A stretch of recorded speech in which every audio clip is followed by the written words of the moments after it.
Bienvenidos, soy Ivonne Ceballos. La cuenca del río Guayas está conformada por el sistema fluvial de los ríos Daule, Vinces y Babahoyo, la cual es considerada la mayor cuenca hidrográfica de la costa del Pacífico de América del Sur. Uno de los principales factores que inciden en la degradación de los ríos son los agroquímicos, como los fertilizantes agrícolas, así como el ingreso de las aguas servidas sin tratamiento. Estos aportes aumentan el contenido de nutrientes en los ríos, provocando la disminución de oxígeno por el excesivo aumento de algas, que pueden causar la muerte de peces, ocasionando pérdidas en el turismo y riesgos en la salud. Este es un episodio más de Cienti, tercera temporada. Empecemos.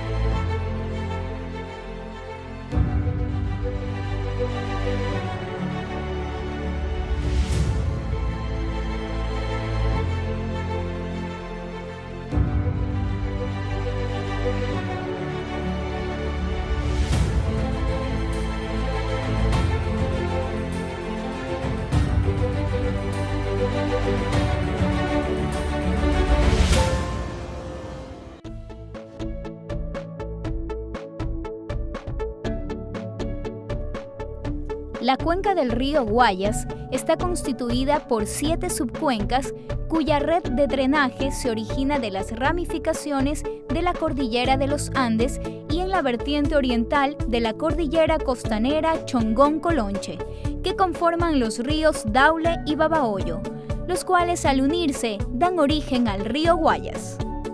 Es la zona de mayor producción agrícola ganadera del Ecuador. Posee una extensión de 34.500 kilómetros cuadrados y su desembocadura forma el estuario del Guayas y el Golfo de Guayaquil, en el cual el estero salado es la vía marítima por donde sale el 70% de las exportaciones nacionales y llega el 83% de las importaciones a nuestro país. La cuenca del Guayas y el estuario del Guayas forman un sistema conjunto de gran productividad e importancia. La cuenca del río Guayas es la proveedora del agua en todo el sector desde su nacimiento hasta su desembocadura en el mar. Está formado por todas las tierras agrícolas donde se hace la actividad productiva de banano, cacao, etc. Y a través de los ríos llega al estuario. El recorrido que transcurre el caudal de agua es el área que fertiliza con su irrigación directa o con los desbordamientos periódicos que hay en la estación invernal que transmiten la fecundidad de las aguas que portan sedimentos limosos al área entornante de la cuenca. Son los nutrientes que vienen de la agricultura los únicos que llegan al estuario y los que nosotros y nuestros estudiantes están analizando. No son solamente eso. Hay básicamente algunas fuentes, pero las más importantes serían la agricultura. Otras vienen lo que son de la producción animal, las ganaderías, la porcicultura, las zonas de las gallinas, pero también las actividades humanas y es principalmente las aguas servidas de los centros urbanos. El abogado Antonio Sotomayor, especialista en Derecho Ambiental, nos hablará sobre cómo afectan los agroquímicos a la productividad agrícola y si existe alguna alternativa para reemplazar a la agricultura química. La residualidad química que se aloja en los intersticios del suelo y que luego el agua por escorrentía la deriva hacia las fuentes de agua, va a provocar trastornos en la composición química del agua.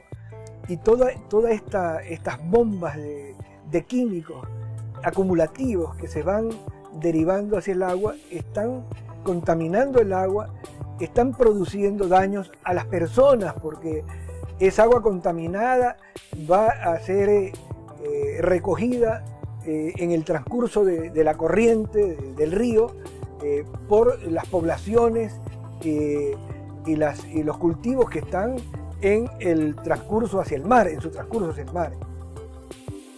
La agricultura orgánica o ecológica, como lo llama la Constitución, es una alternativa a la agricultura química sintética. La agricultura orgánica, primero que es amigable con la naturaleza, es decir, su impacto sobre la naturaleza es mucho menor.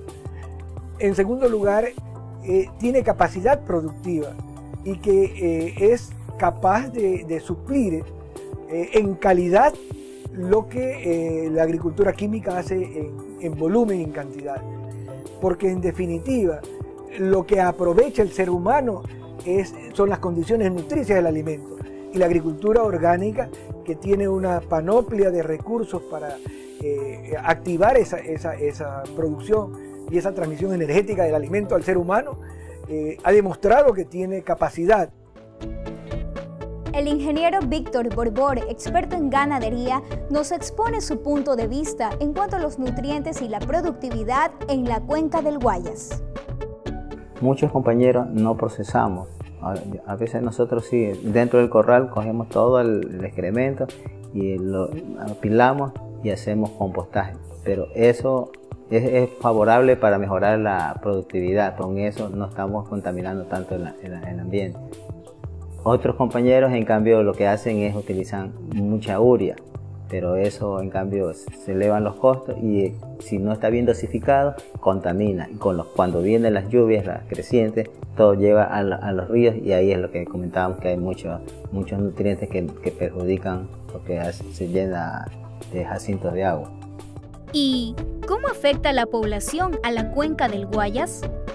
Vienen las descargas del estero salado directamente al estuario y esos son básicamente nutrientes acompañados de otro tipo de contaminación que se le llamamos microbiológicas, que son los coliformes fecales. Incluso pueden haber algún otro tipo de patógenos humanos. Pero estos nutrientes, otra vez, hacen un proceso de degradación de las aguas del estuario, provocando lo que decíamos, la eutrofización, que es básicamente el enriquecimiento por nutrientes, con la consabida pérdida de oxígeno y incluso muerte de peces.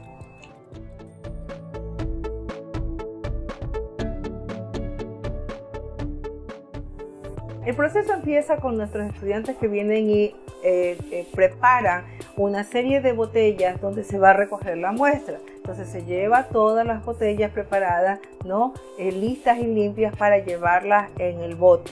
Luego ahí se llevan también algunos químicos que van a ayudar a preservar la muestra para cuando luego vengan a hacer el análisis en el laboratorio, y se va a llevar algunos equipamientos como un CTD, que es básicamente para medir salinidad, temperatura, y otros para recoger el agua, que se llama una botella NIC.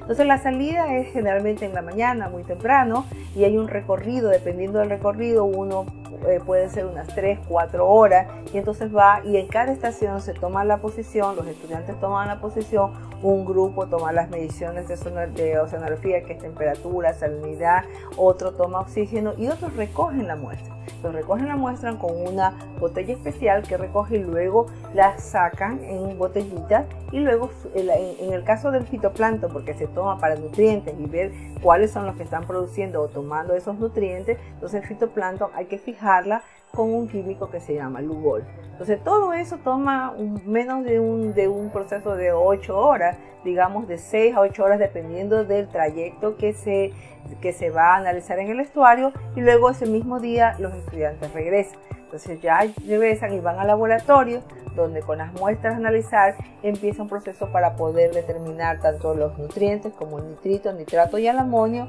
y el fosfato. Ese procedimiento es relativamente rápido, porque lo que hacen es establecer en botellitas especializadas en un espectrómetro determinado, y por efecto de clorometría poder determinar cuánto es la concentración de cada uno de ellos.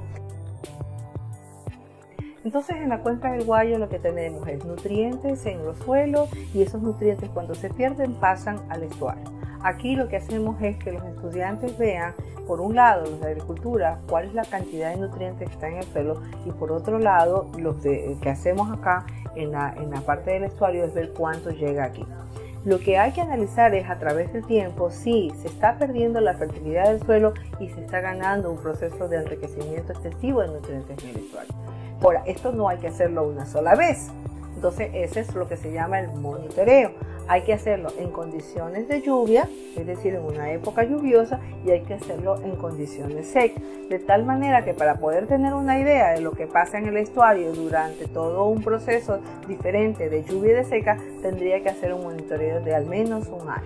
Entonces, el mensaje final es poder entender esto para realizar buenas prácticas en el manejo agrícola, en el manejo del estuario, en el manejo de la industria de la acuicultura y especialmente en las ciudades y sus descargas.